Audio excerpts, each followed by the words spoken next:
Good morning students, welcome two parts international school. अभी तक हमने जो लास्ट क्लास में पढ़ा था वो समांतर प्लेट संधारित्र के बारे में पढ़ा था और समांतर प्लेट संधारित्र की हमने विद्युत क्षेत्र की तीव्रता और उसकी धारिता हमने ज्ञात करी थी। ठीक है, और कल की क्लास में हमने बताया था कि समांतर प्लेट की संधारित्र के मध्य, प्लेटों के मध्य अगर मैं परावैद्युतांक भर दूँ तो उस प्लेट की कैपेसिटी में क्या इफेक्ट आएगा।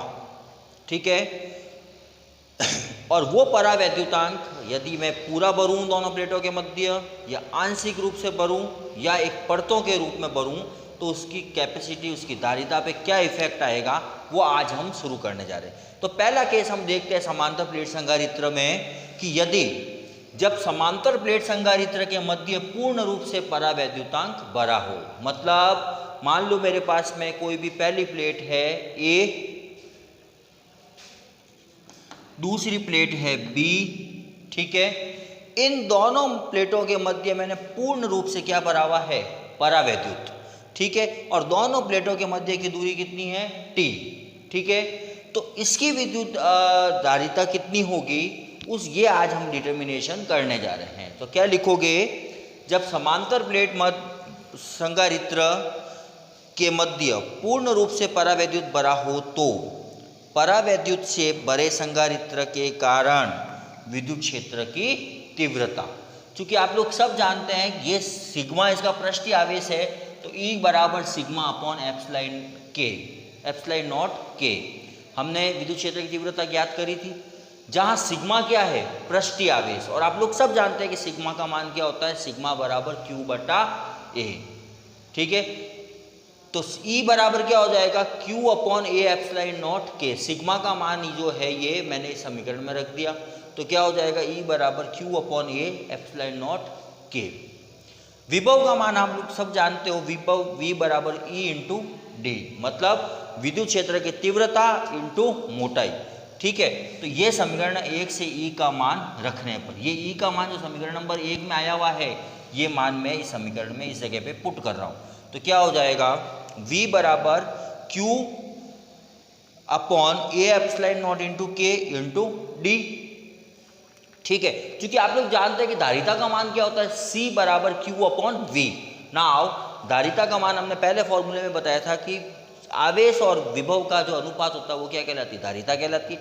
तो C बराबर अगर Q अपॉन V है तो C बराबर Q अपॉन ये पूरा V का मान मैंने यहाँ पर रख दिया।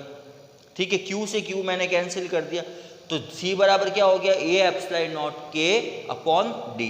ये धारिता का मान आया जब आपने परावैद्युतांक को पूर्ण रूप से भर दिया।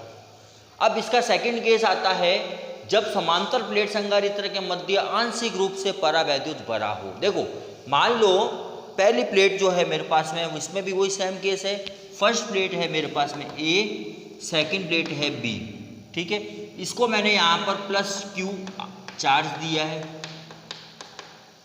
तो यहाँ पर चार्ज कितना लग जाएगा, माइनस लग जाएगा।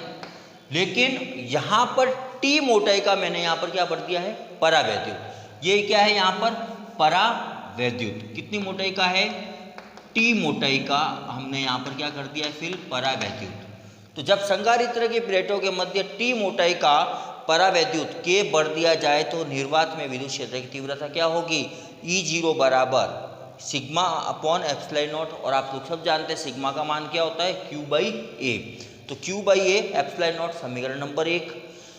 अब ये जो है माध्यम में विद्युत क्षेत्र की तीव्रता क्या आ जाएगी, E के बराबर सिग्मा अपॉन एप्सिलॉन नॉट के। ठीक है, सिग्मा का मान यहाँ पर रखो Q by A epsilon not के, दैट इज समीकरण नंबर 2। राइट, अब आप क्या करोगे, अब ऐसे कैसे निर्वात में विभव ज्ञात करेंगे और ऐसे कैसे माध्यम में विभव ज्ञात करेंगे। तो निर्वात में विभव क्या हो जाएगा, V0 बराबर E0 into D minus T. क्यों, क्योंकि इसकी टोटल डिस्टेंस यहाँ से यहाँ तक, ये टोटल दोनों प्लेटों के मध्य की दूरी D है, और समांतर प्लेट संधारित्र की जो प्लेट की मोटाई है वो कितनी है, T है। तो बाकी रिमेनिंग एरिया है निर्वात के लिए, तो D माइनस टी। तो क्या हो जाएगा, V0 बराबर E into D minus T. तो V0 कितना हो जाएगा, Q upon A epsilon not into D minus A। ठीक है, यहाँ पर मैंने E0 का मान रख दिया। तो निर्वात में विभव ठीक है, ठीक है। तो यहां पर क्या हो जाएगा, वी के, ठीक है, बराबर ई के इंटू टी। तो वी के बराबर क्या हो जाएगा, Q upon A epsilon not into के इंटू टी। तो कुल विभव क्या हो जाएगा, वी बराबर वी नॉट प्लस वी के। तो v बराबर q upon A epsilon not D minus T plus q upon A epsilon not के इंटू टी। ठीक है, जब परावैद्युत बराबर हो, ठीक है, बात समझ में आ रही है। और इस केस में क्या हो जाएगा, v बराबर q upon A epsilon not D minus T plus T by के। तो धारिता क्या हो जाएगी, c बराबर q अपॉन v, c बराबर q upon A epsilon not D minus T plus T upon के। तो c का मान क्या हो जाएगा, A epsilon not D minus T plus T upon के। तो इस केस में, जब आपने इस केस में परावैद्युतांक भरा है, उस केस में जो आपका विभव का मान आएगा वो क्या आ जाएगा, A epsilon not D minus T plus T upon के। ठीक है, बात समझ में आ गई बच्चों।